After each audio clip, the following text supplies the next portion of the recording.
Thinking about the equation y equals a times b to the x, we know that the a is the starting point, or the y-intercept, and the b is the multiplying rate. So in this particular graph, seeing this y-intercept cross at 7 tells us that we know the a in our equation is going to be 7. So our equation will look something like y equals 7, and then we don't know the b to the x. So our goal is to figure out now what should this b number be. In order to do that, imagine these two coordinates as if they were in a table. The y-intercept was at 7, and the x-coordinate of 3 had a y of 56. Because this is exponential, we need to find a multiplier that will go from 7 times something,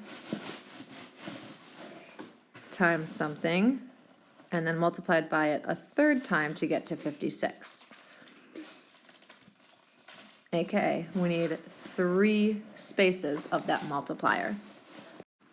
If you don't know a multiplier number in your head, remember we can just divide them. So we'll work backwards. We can do 56 divided by 7, which is 8. So we know whatever our multiplier is, if we multiply by it 3 times, a total distance space will be 8. We cannot just take 8 and divide by 3. But because it's that same multiplier times itself, that's like an exponent. So we can undo that exponent of happening 3 times by doing the cubed root of 8, which is 2. It turns out that our multiplier is 2, and we can check that. 7 times 2 is 14. 14 times 2 is 28, and 28 times 2 would be 56. So our big idea is to take the two numbers provided, divide them to find the rate of change between the two values, and then use a root to figure out how much each individual space would be. We need to still write our final equation. Our equation would be y equals 7 was the y-intercept. The multiplier we found was 2 to the x. Let's look at one more example. So if we were to think of these values in a table of x and y, we'd have 0, 1, 2, 3, 4, 5, 6. So at 2 we have 16, and at 6 we have 256. This time we don't know the y-intercept, but we can still find the multiplier. We can work backwards from our multiplier by dividing.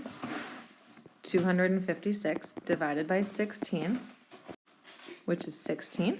And then we know that a total multiplier of 16 has to happen in a span from 2 to 6, or in a space of 4 spaces. So to get our answer for our multiplier, we need to undo multiplying something by itself 4 times. So we're going to do the 4th root of that 16.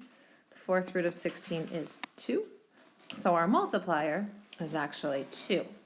Then we can work our pattern backwards and continue to unmultiply by 2. So 16 divided by 2 would be 8, and divided by 2 would be 4. So it tells us our starting point, or y-intercept, is 4. Now we write our final equation. Y equals y-intercept of 4, multiplier rate of times 2 to the x power for an exponential rule.